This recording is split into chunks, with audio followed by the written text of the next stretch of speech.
야, 고아 출신이 뭘 바라는 거야? 너 같은 애가 일자리라도 있는 게 감사한 줄 알아. 약 때문에 결근했다고? 웃기지 마. 정든 몸으로 무슨 알바냐? 당장 꺼져.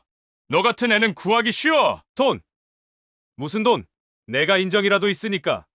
너 같은 애를 받아준 것만으로도 고맙게 생각해야지. 김태현은 귀에 익숙한 이런 말들이 다시 떠오르자 무겁게 한숨을 내쉬었습니다. 편의점 야간 아르바이트를 마치고 귀가하는 겨울밤. 그의 발걸음은 유독 무거웠습니다. 만 18세 고아원에서 막 퇴소한 자립 청년에게 세상은 너무나 차갑고 가혹했습니다. 환자분, 신장 상태가 매우 좋지 않습니다. 빠른 시일 내에 투석을 시작하고 이식을 고려해야 합니다. 하지만 보호자가 없어서 수술 동의서를 작성할 사람이. 태연은 일주일 전 병원에서 나눈 대화를 떠올리며 쓴웃음을 지었습니다. 만성 신장질환은 그에게 어린 시절부터 짊어진 짐이었습니다. 부모님을 교통사고로 잃은 후 고아원에서 자라는 동안 병원은 그의 두 번째 집이나 다름없었습니다. 하지만 만 18세가 되어 고아원을 퇴소한 그에게는 더 이상 보호자가 없었고 그것은 필요한 치료조차 받기 어렵다는 것을 의미했습니다. 서울의 차가운 겨울바람이 그의 뺨을 스쳤습니다. 태연은 목도리를 좀 더 단단히 매고 반지하 고시원을 향해 걸음을 재촉했습니다. 오늘따라 온몸이 무겁고 발목이 붓는 느낌이 들었지만 그는 이미 이런 증상에 익숙해져 있었습니다. 약을 먹고 쉬면 괜찮아질 거라고 자신을 위로하며 걸음을 옮겼습니다.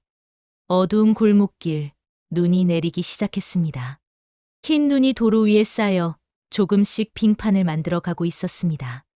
태연은 조심스럽게 발걸음을 옮기며 집으로 향했습니다.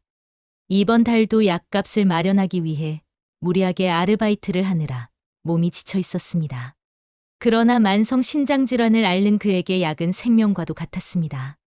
원래 다니던 공장에서는 자주 결근한다는 이유로 해고당했고 지금 일하는 편의점 사장님도 그의 상황에 별로 동정심을 보이지 않았습니다. 주머니에서 핸드폰을 꺼내려다 태연은 깜짝 놀랐습니다. 핸드폰이 없었습니다. 아차, 편의점 카운터에 두고 온 것 같았습니다. 하지만 지금 다시 돌아가기에는 너무 지쳐 있었고 내일 아침 일찍 찾으러 가면 될 것 같았습니다. 갑자기 앞쪽에서 무언가 움직이는 것이 보였습니다. 잠시만요. 구독과 좋아요 잊지 않으셨죠? 여러분의 작은 관심이 큰 힘이 됩니다. 태연은 눈을 가늘게 뜨고 바라보았습니다. 한 노인이 빙판 위에서 미끄러져 넘어져 있었습니다. 할머니였습니다. 태연은 본능적으로 뛰어갔습니다. 자신의 몸 상태는 잊은 채 오직 도움이 필요한 사람을 향해 달려갔습니다.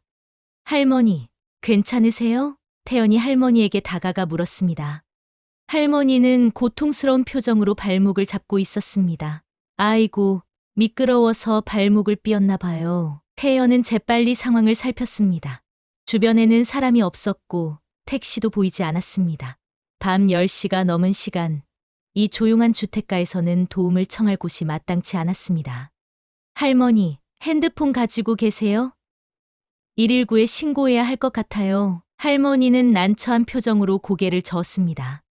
집에 두고 나왔어요. 그냥 편의점에 잠깐 가려고 했는데. 태연은 망설임 없이 결정을 내렸습니다. 제가 업을게요. 근처에 병원이 있으니까. 거기로 모시고 갈게요. 할머니는 놀란 눈으로 태연을 바라보았습니다. 아이고, 그러다 내가 다치면 어쩌려고. 태연은 밝게 웃으며 대답했습니다. 괜찮아요. 제가 생각보다 힘이 세니까요. 사실 그의 몸 상태는 전혀 괜찮지 않았습니다. 만성 신장질환으로 인한 피로감은 항상 그를 따라다녔고 오늘은 특히 더 심했습니다. 하지만 그는 그런 내색을 전혀 하지 않았습니다. 천천히 무릎을 굽혀 할머니를 등에 업었습니다.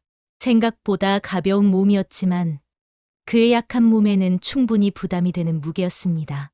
태연은 이를 악물고 한 걸음 한 걸음 내디뎠습니다. 병원까지는 약 20분 거리. 그에게는 마라톤을 뛰는 것만큼 힘든 거리였습니다. 하지만 그는 멈추지 않았습니다.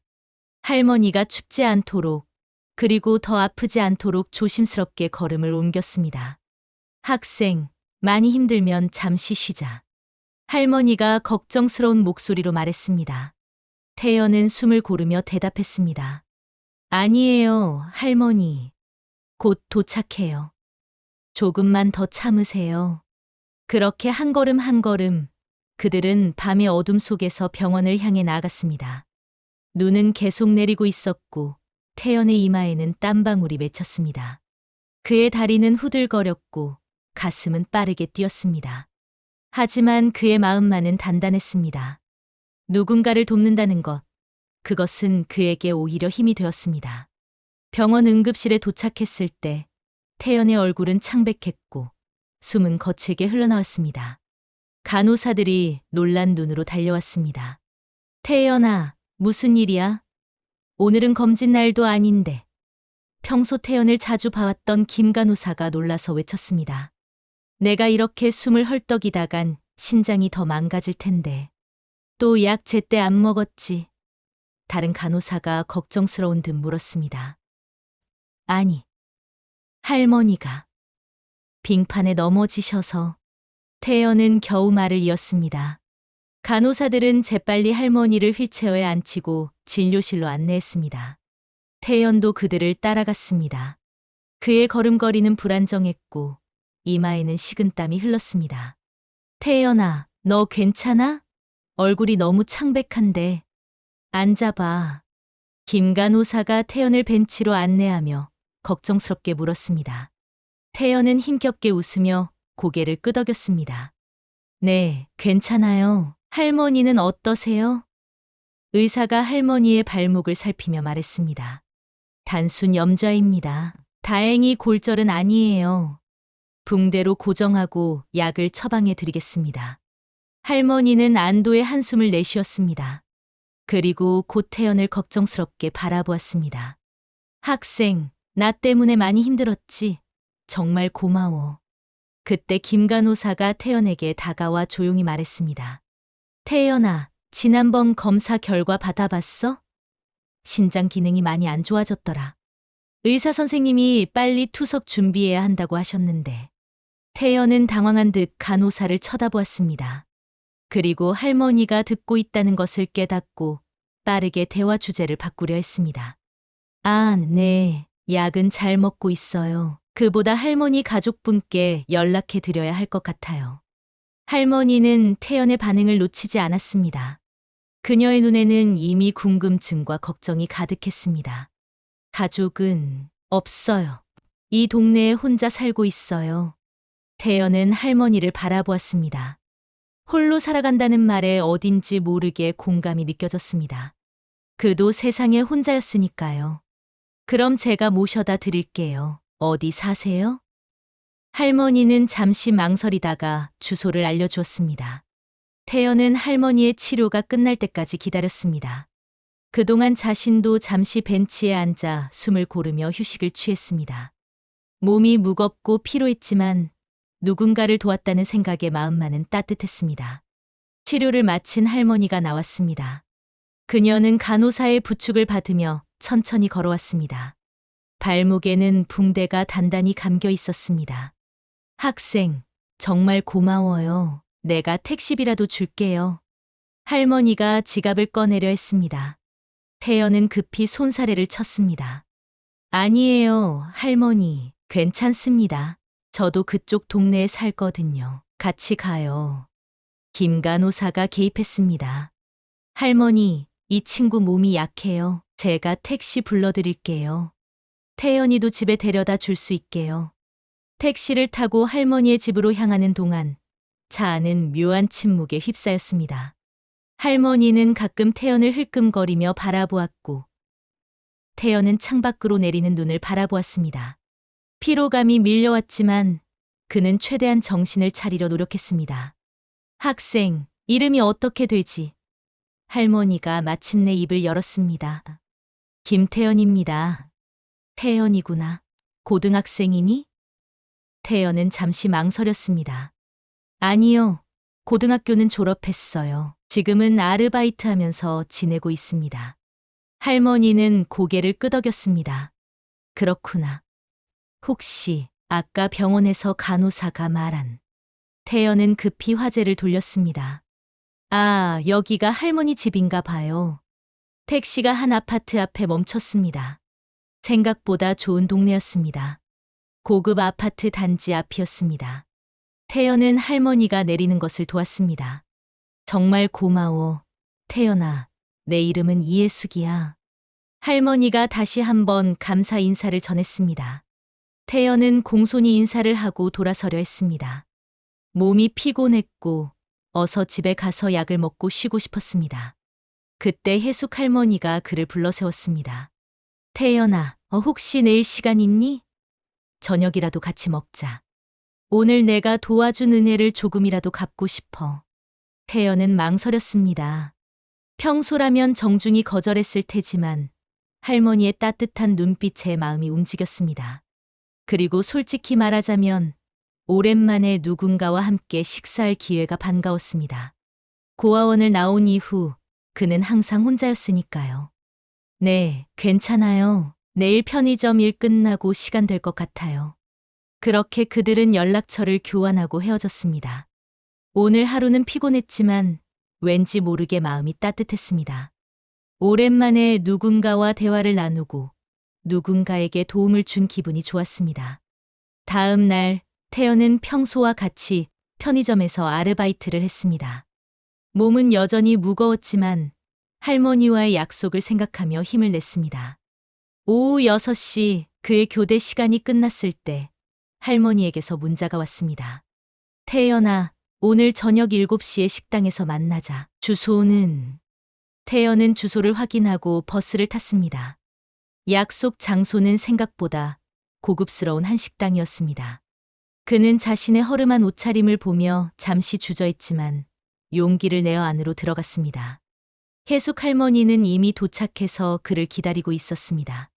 그녀는 태연을 보자 미소를 지으며 손을 흔들었습니다. 평소와는 다르게 정장 차림이었고 품위 있는 모습이었습니다. 태연아, 이리 와서 앉으렴. 태연은 조심스럽게 테이블에 앉았습니다. 할머니는 이미 여러 가지 음식을 주문해 놓은 상태였습니다. 태연이 평소에는 감히 먹을 수 없을 만한 고급 요리들이었습니다. 할머니, 이렇게까지 안 하셔도 되는데. 태연이 부끄러워하며 말했습니다. 혜숙 할머니는 손을 저었습니다. 아니야. 내가 어제 나를 도와준 것에 비하면 이 정도는 아무것도 아니야. 맛있게 먹어. 식사를 하면서 그들은 이런저런 이야기를 나누었습니다. 할머니는 태연에게 자신의 이야기를 해주었습니다. 남편과 함께 사업을 일구었지만 5년 전 남편을 잃고 홀로 지내고 있다고 했습니다. 자녀들은 각자의 삶을 살며 자주 찾아오지 않는다고 했습니다. 그리고 자연스럽게 할머니는 태연의 이야기를 물었습니다. 태연아, 너는 가족이 어떻게 되니? 태연은 잠시 망설이다가 솔직하게 이야기했습니다. 어린 시절 부모님을 잃고 고아원에서 자란 일, 18세가 되어 고아원을 나와 홀로 살아가는 일, 그리고 만성 신장질환으로 인한 어려움까지. 그는 평소에는 자신의 이야기를 누구에게도 하지 않았지만 할머니의 따뜻한 눈빛이 그의 마음을 열게 했습니다. 이야기를 들은 혜숙 할머니의 눈에는 눈물이 맺혔습니다. 태연아, 그런 힘든 상황에서도 어제 나를 도와줬구나. 태연은 부끄러운 듯 웃었습니다. 당연한 일을 했을 뿐이에요. 그날 이후로 태연과 혜숙 할머니는 종종 만나 식사를 함께 했습니다. 할머니는 태연이 일하는 편의점에 자주 들렀고 태연은 가끔 할머니의 집에 방문해 이런저런 도움을 주었습니다. 서로에게 없던 가족과 같은 존재가 생긴 것 같았습니다. 태연에게는 처음으로 자신의 이야기를 들어주는 사람이 생겼고 혜숙 할머니에게는 진심으로 자신을 걱정해주는 사람이 생겼습니다. 2월의 어느 날 태연은 평소와 같이 편의점 아르바이트를 하고 있었습니다. 저녁 시간대 손님이 많아 바쁜 와중에도 그는 꾸준히 약을 챙겨 먹으려 노력했습니다. 하지만 그날은 몸 상태가 좋지 않았습니다. 아침부터 온몸이 무겁고 얼굴이 붓기 시작했습니다. 약을 먹어도 증상이 나아지지 않았고 숨을 쉬는 것조차 조금씩 힘들어졌습니다. 사장님, 오늘은 조금 일찍 퇴근해도 될까요? 몸이 안 좋아서요. 태연은 조심스럽게 말을 꺼냈습니다. 편의점 사장 최동철은 인상을 찌푸리며 태연을 노려보았습니다. 또, 지난주에도 일찍 퇴근했잖아. 너 이러려고 일하는 거야? 죄송합니다. 정말 몸이 안 좋아서. 몸이 안 좋으면 일을 하지 마. 너 같은 애들 때문에 내가 얼마나 스트레스 받는 줄 알아? 당장 나가. 태연은 말없이 고개를 숙였습니다. 이런 상황은 이미 익숙했습니다. 그는 조용히 앞치마를 벗으며 퇴근 준비를 시작했습니다. 잠깐, 지난달 월급도 깎을 거야. 내가 자꾸 빠지니까 다른 알바생이 대신 들어왔잖아. 태연은 놀라서 고개를 들었습니다. 하지만 사장님, 그건 약속과 다르잖아요. 제가 빠진 시간만큼만 깎기로 했는데. 시끄러워. 고아 출신이 뭘 그렇게 따져. 일자리 구하기도 힘든 주제에. 그 순간 가게 문이 열리며 누군가 들어왔습니다. 뜻밖에도 혜숙 할머니였습니다. 그녀는 태연과 사장 사이의 팽팽한 분위기를 즉시 감지했습니다. 태연아, 괜찮니? 할머니가 걱정스럽게 물었습니다. 태연은 당황한 표정으로 할머니를 바라보았습니다. 할머니, 여긴 어쩐 일로? 너랑 같이 저녁 먹으려고 왔어. 약속 있었잖아. 최동철 사장은 갑자기 나타난 노인을 의아하게 바라보았습니다. 죄송합니다만, 손님, 저희 직원이 지금 퇴근하는 중입니다. 혜숙 할머니는 천천히 사장에게 시선을 돌렸습니다. 그녀의 눈빛이 갑자기 날카로워졌습니다. 방금 전에 무슨 말을 했죠? 제가 잘못 들은 건가요? 고아 출신이라고 했나요? 사장은 당황한 듯 했지만 곧 태도를 바꾸지 않았습니다. 손님이 무슨 상관이죠? 이건 저희 가게 일이니까 신경 쓰지 마세요. 혜숙 할머니는 사장에게 한 걸음 다가섰습니다. 그녀의 작은 체구에서는 예상치 못한 위압감이 느껴졌습니다. 젊은이, 사람을 그렇게 대하면 안 되는 법이에요. 더구나 아픈 사람을 그렇게 대하는 건 사람의 도리가 아니죠. 사장은 비웃음을 지었습니다. 할머니, 이 바쁜 시간에 설교는 집에 가서 하세요. 저희는 장사해야 하니까요. 할머니는 침착하게 자신의 핸드폰을 꺼냈습니다. 그래요? 그럼 제가 노동청에 신고해야겠네요. 임금 체불, 부당한 대우. 아, 그리고 제 아들이 변호사인데 한번 물어볼까요? 이런 발언이 명예훼손에 해당하는지. 사장의 표정이 순간 굳어졌습니다. 뭐라고요? 그리고 할머니는 계속해서 말했습니다. 이 동네 상인회장님과도 친분이 있는데 이런 일이 알려지면 가게 운영하기 힘들어질 수도 있겠네요. 사장의 얼굴이 창백해졌습니다. 그는 잠시 말을 잇지 못하다가 마침내 입을 열었습니다.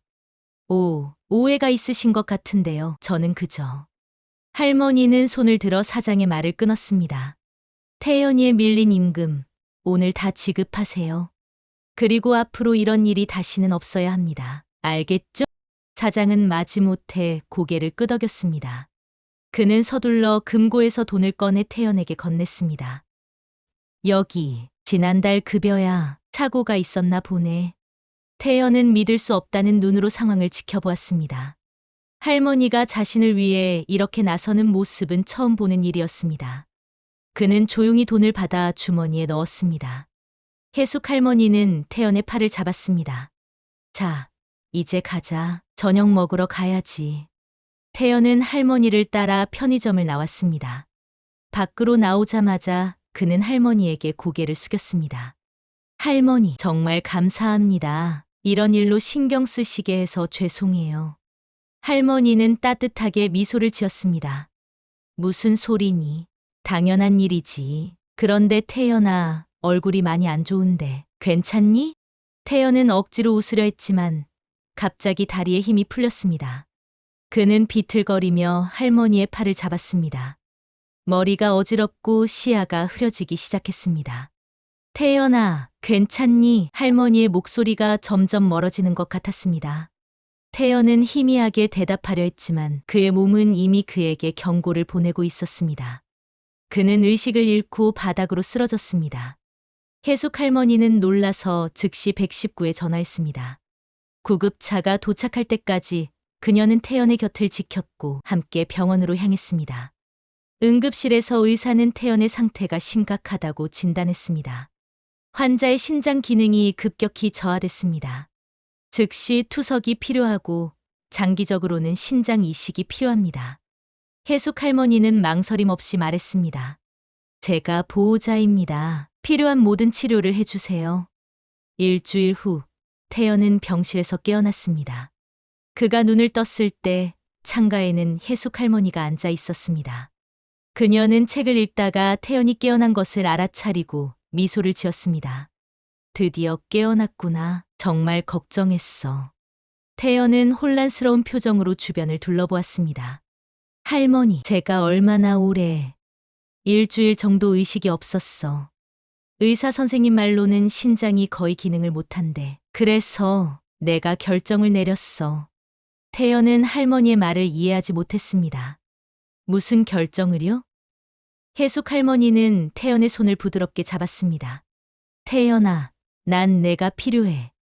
내 자식들은 나를 찾지 않지만 너는 그날 밤 모르는 할머니를 업어 병원까지 데려왔잖니. 그러니 이번엔 내가 너를 도울 차례야. 그녀는 자신의 진짜 정체를 밝혔습니다. 대진전자의 창업주 미망인이라는 사실과 신장 이식 수술 비용을 전액 부담하겠다는 결정을 내렸다는 것을 이야기했습니다. 태연은 놀라서 말을 잇지 못했습니다. 할머니, 그건 너무 큰 부담이에요. 아니야, 태연아. 난 오랫동안 외로웠어. 하지만 내가 나타난 후로 내 삶이 다시 의미를 찾기 시작했단다. 이건 부담이 아니라 내 인생에서 가장 의미 있는 결정이야. 수술 날짜가 다가왔습니다. 태연은 여전히 부담스러웠지만 할머니의 진심을 느낄 수 있었습니다. 그녀에게는 태연이 진정한 가족과도 같은 존재가 되어가고 있었고, 태연 역시 할머니를 통해 잃어버렸던 가족의 의미를 다시 찾기 시작했습니다. 수술 전날 갑작스러운 방문객이 병실을 찾았습니다. 혜숙 할머니의 아들 윤재였습니다. 어머니, 이게 무슨 일이에요? 모르는 아이 수술비까지 대신 내주시겠다니. 윤재의 목소리에는 의심과 불만이 가득했습니다. 할머니는 단호하게 대답했습니다. 윤재야, 내 아버지가 돌아가시고 나서 난 얼마나 외로웠는지 아니? 너희들은 명절에도 찾아오지 않았어. 태연이는 내게 도움의 손길을 내밀어준 고마운 아이야. 윤재는 어머니의 단호한 모습에 말문이 막혔습니다. 그는 처음으로 어머니의 외로움을 진심으로 깨달았습니다. 태연이를 내 아들이라고 생각하기로 했어. 내가 인정하든 말든 이건 내 결정이야. 윤재는 잠시 침묵하다가 고개를 끄덕였습니다. 알겠어요, 어머니. 제가 너무 바빠서 자주 찾아뵙지 못했던 것 같습니다. 죄송합니다. 수술 당일 태연은 긴장된 마음으로 수술실로 향했습니다. 혜숙 할머니는 그의 손을 꼭 잡고 용기를 주었습니다. 할머니, 정말 감사합니다. 이 은혜를 어떻게 갚아야 할지. 할머니는 미소를 지었습니다. 앞으로 건강하게 살면서 꿈을 이루면 돼. 그게 내게는 가장 큰 선물이야. 수술은 성공적으로 끝났습니다. 태연은 회복 기간 동안 할머니의 집에서 지내게 되었고, 그들의 관계는 더욱 돈독해졌습니다. 윤재도 점차 태연을 가족으로 받아들이기 시작했고, 정기적으로 어머니를 찾아오며 관계를 회복해 나갔습니다. 6개월 후, 태연은 완전히 건강을 되찾았습니다. 그는 할머니의 도움으로 대학 입학을 준비하게 되었고, 의료사회복지사가 되기 위한 꿈을 갖게 되었습니다.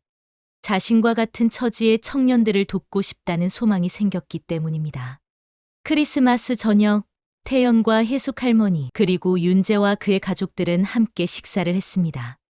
테이블에 둘러앉아 따뜻한 대화를 나누며 그들은 진정한 가족의 의미를 되새겼습니다. 오늘 우리 모두 함께 있게 된 것은 태연이 덕분이다. 혜숙 할머니가 말했습니다. 태연이가 그날 밤 모르는 할머니를 도와주지 않았다면 이런 행복한 순간은 없었을 거야. 태연은 부끄러운 듯 미소를 지었습니다. 아니에요, 할머니. 제가 할머니를 만난 것이 제 인생에서 가장 큰 행운이었습니다. 그렇게 겨울밤의 우연한 만남은 서로에게 가족이 되어주는 따뜻한 인연으로 이어졌습니다.